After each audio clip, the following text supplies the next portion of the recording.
नमस्कार, आप देख रहे हैं आज तक। आपके साथ मैं हूं सईद अंसारी।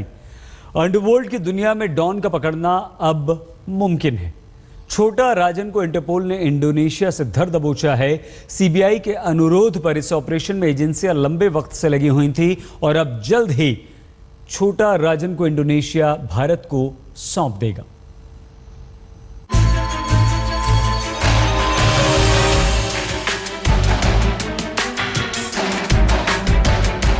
करीब 2 दशक से भारतीय पुलिस की आंखों में धूल झोंकने वाला अंडरवर्ल्ड डॉन छोटा राजन अब कानून की गिरफ्त में है। कभी दाऊद इब्राहिम की पनाहों में रहने वाला छोटा राजन मुंबई हमलों के बाद उससे अलग हो गया था। मुंबई के अंडरवर्ल्ड में दाऊद और छोटा राजन के गैंग के बीच कई बार टकराव भी हुए। इस दौरान छोटा राजन पर जानलेवा हमलों की खबरें भी सामने आई, मगर कई साल से वो पुलिस से बचने के लिए विदेश में छिप कर रहने लगा था। इंडोनेशियाई पुलिस को ऑस्ट्रेलिया की पुलिस ने खुफिया खबर दी थी। ऑस्ट्रेलियन पुलिस के मुताबिक छोटा राजन सिडनी में था। 25 अक्टूबर को ही वो सिडनी से बाली के एक रेस्टोरेंट में जाने वाला था। छोटा राजन को इंडोनेशियाई पुलिस ने एयरपोर्ट पर ही गिरफ्तार कर लिया। बाली पुलिस के प्रवक्ता हेरी वियांतो के मुताबिक छोटा राजन के बारे में इंटरपोल की सूचना थी। 1995 से मुंबई पुलिस को हत्या के कई केस में उसकी तलाश थी। गृह मंत्रालय ने छोटा राजन की गिरफ्तारी की पुष्टि की। कुछ महीने पहले दाऊद इब्राहिम के शार्प शूटर छोटा शकील ने छोटा राजन के ऑस्ट्रेलिया में छिपे होने की खबर दी थी। इसके बाद से संगठित अपराधियों के खिलाफ ऑपरेशन चलाने वाली ऑस्ट्रेलिया की फेडरल पुलिस ने छोटा राजन की पड़ताल शुरू की। इंडोनेशियाई पुलिस के मुताबिक छोटा राजन की गिरफ्तारी ऑस्ट्रेलिया की वजह से ही मुमकिन हो सकी। पिछले महीने ऑस्ट्रेलियाई पुलिस ने छोटा राजन के बारे में पुख्ता जानकारी दी थी। वो ऑस्ट्रेलिया में पहचान बदल कर रहता था। ऑस्ट्रेलिया के कैनबरा शहर में छोटा राजन के छिपने की खबर थी। ऑस्ट्रेलियन फेडरल पुलिस के मुताबिक कैनबरा स्थित इंटरपोल ने छोटा राजन को लेकर कई जानकारी इंडोनेशिया को दी थी। ऑस्ट्रेलिया की फेडरल पुलिस ने भारतीय अधिकारियों से बात करने का भी दावा किया। इंटरपोल की वेबसाइट में छोटा राजन को 15 से 20 हत्याओं में वांटेड बताया गया है। छोटा राजन को अवैध हथियारों के धंधे में शामिल बताया गया है। सूत्रों के मुताबिक सीबीआई करीब 1.5 महीने से इंडोनेशिया और ऑस्ट्रेलियाई पुलिस के संपर्क में थी। सीबीआई ने मुंबई क्राइम ब्रांच के इंटेलिजेंस यूनिट से भी रेड कॉर्नर नोटिस जारी करने को कहा था। करीब 1.5 महीने से छोटा राजन के बारे में हर सुराग की बारीकी से जांच की जा रही थी।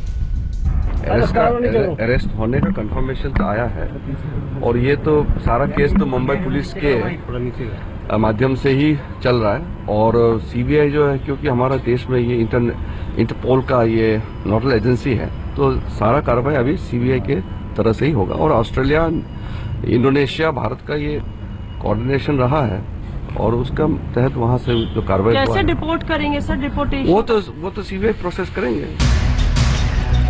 छोटा राजन की इंडोनेशिया में तो गिरफ्तारी हो गई, लेकिन भारत में उसका प्रत्यर्पण आसान नहीं होगा। बड़ा सवाल यह है कि मुंबई पुलिस, सीबीआई और भारत सरकार कैसे अंडरवर्ल्ड डॉन को भारतीय कानून के शिकंजे में लाएगी। मुनीश पांडे और अरविंद ओझा के साथ आज तक ब्यूरो। सीबीआई के लिए कितनी बड़ी कामयाबी है छोटा राजन का पकड़ा जाना। अब यह तय हो चुका है कि छोटा राजन को जल्द ही भारत को सौंपा जाएगा। सीबीआई डायरेक्टर से बात की है हमारी संवाददाता जितेंद्र बहादुर सिंह ने। इंडोनेशिया में छोटा राजन गिरफ्तार हुआ है। हमारे साथ बातचीत करने के लिए मौजूद हैं CBI director Anil Sinha. Sir, छोटा राजन गिरफ्तार हुआ है इंडोनेशिया में, कब जानकारी मिली आपको और किस तरीके से नैप किया गया? See, we can tell you that there is an Indian national by the name of Mohan Kumar who has been detained by the Bali police. We have been pursuing the matter of Mr. Chota Rajan for a long time with Australian authorities, and we are ascertaining the details in this matter. I can tell you that this is an act of cooperation. Yes. And we thank the Indonesian and the Australian authorities for the cooperation extended to us. CBI has been pursuing this matter for a long time. Further details will transpire after we ascertain the facts, and then we'll take action as required under the law. Bharat लाने के लिए किस तरीके से प्रयास किया जाएगा? जैसा मैंने आपको कहा कि ये मोहन कुमार डिटेन किए गए हैं बाली पुलिस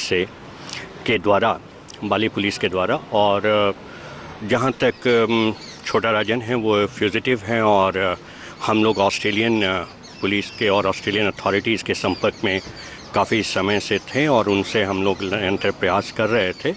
अभी ये जो डिटेंशन हुई है इसके डिटेल्स हम लोग असरटेन कर रहे हैं और जो भी आगे की कार्रवाई होगी वो हम लोग लॉ के मुताबिक जो भी रिक्वायर्ड है वो करेंगे। सीबीआई की टीम भी जाने का है यहाँ से कब तक? Will tell you subsequently. Thank you. Right. CBI director ने आज तक से एक्सक्लूसिव बातचीत में ये कहा है कि छोटा राजन वहाँ पर डिटेन किया गया है और आगे की जो प्रक्रिया है, चाहे सीबीआई की टीम भेजने की बात हो या फिर उसको किस तरीके से भारत रिपोर्ट करना है, उन तमाम तरीकों पर लगातार सरकार की दूसरी एजेंसियों के साथ बातचीत किया जा रहा है।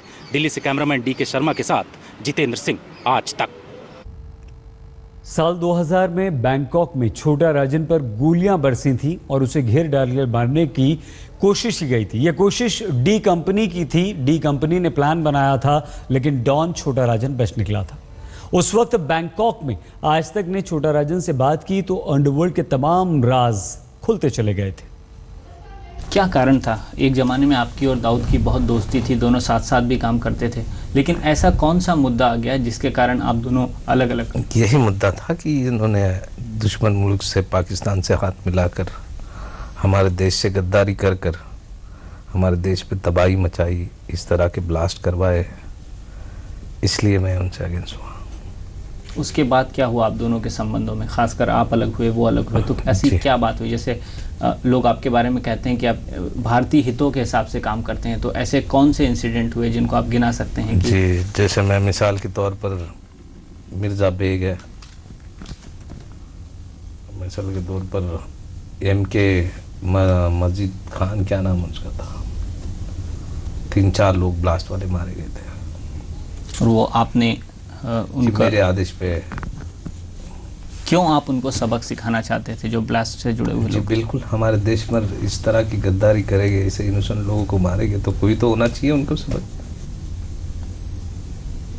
क्या आपको भरोसा नहीं था कि हिंदुस्तान का कानून इतना सशक्त है कि वो उनको पकड़ लेगा? नहीं है, था भी नहीं, अब नहीं है कि उनको उस तरह का न्याय मिलेगा जिस तरह मिलना चाहिए। आज 93 से 10 साल हुए, मेरे ख्याल से कितने साल हुए? 7 साल हुए। आज तक बस चल रहा है। कई लोग जामीन पर आ गए, कई लोगों को पासपोर्ट इशू कर दिए।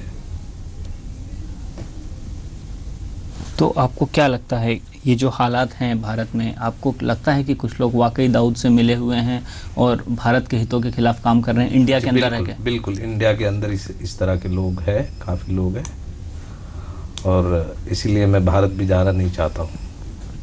जो एक बात है वो ऐसी कही जा रही है कि आप हिंदू डॉन हैं और दाऊद इब्राहिम मुस्लिम डॉन हैं और हिंदुओं के हितों के लिए आप काम करते हैं और मुस्लिम हितों के लिए वो काम करते हैं। वेरी रॉन्ग, बिल्कुल गलत है ये बात, क्योंकि हिंदू और मुस्लिम का कोई सवाल ही नहीं पैदा होता है।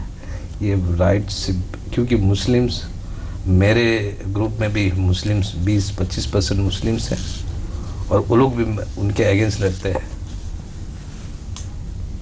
और ऐसे भी नहीं है कि हमने हिंदू को नहीं सबक सिखाई है। जो एडिशनल वो जो थापा थे, मिसाल के तौर पर ये हिंदू थे, उन पर भी हमला हुआ था। लेकिन मतलब हिंदू या मुस्लिम्स का यहाँ सवाल नहीं आता है। यहाँ सवाल आता है कि हमारे देश से जो गद्दारी करेगा उसे हम सबक सिखाएंगे।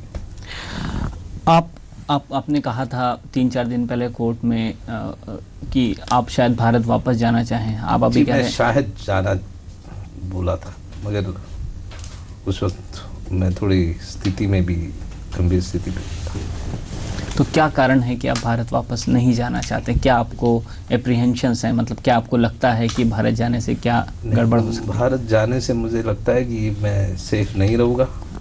दाऊद के हाथों बिके हुए लोग वहाँ पर कई पोस्टों पे बैठे हुए और मेरी मौजूदगी का फ़ायदा उठाकर ये किसी भी हद तक पहुँच सकते हैं, धोखा हो सकता है। कभी सिनेमाघर के बाद टिकट ब्लैक करने वाला राजन दाऊद का सबसे बड़ा सिरदर्द बन जाएगा, यह अंदाजा किसी को भी नहीं था। लेकिन मुंबई ब्लास्ट के बाद से दूरियां ऐसी बढ़ी कि दो दोस्त एक दूसरे की जान के दुश्मन बन गए।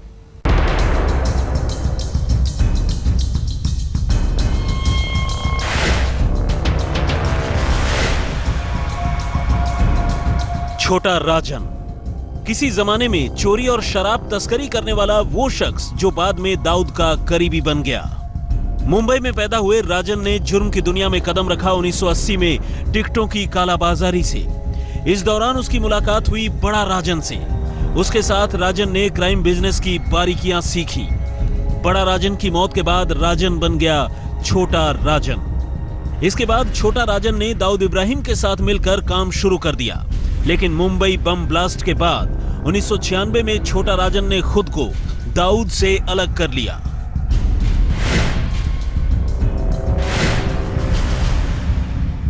हालात बदलने लगे थे।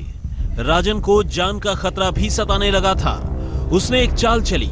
उसने दुबई से बाहर किसी देश में जाने की इजाजत मांगी और बदले में किया जुर्म की दुनिया की कई खुफिया जानकारी देने का वादा। छोटा राजन वापस कभी नहीं लौटा। दाऊद से अलग होने के बाद राजन ने अपना खुद का गैंग बनाया। इस अलगाव के बाद दाऊद और छोटा राजन के गैंग के बीच खूनी लड़ाई की खबरें आम हो गईं। 2002 में दाऊद ने बदला लेने के लिए राजन को खत्म करने की ठानी, लेकिन राजन एक कदम आगे निकला। उसने दाऊद के करीबी शरद शेट्टी का खात्मा कर दिया।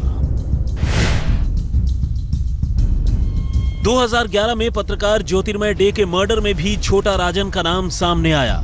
मुंबई पुलिस ने खुलासा किया कि अंडरवर्ल्ड सरगना छोटा राजन ने ही पत्रकार की हत्या की सुपारी दी थी। सीबीआई को छोटा राजन की कई मामलों में तलाश है। इनमें जबरन वसूली, हत्या, तस्करी, मादक पदार्थों की तस्करी शामिल है।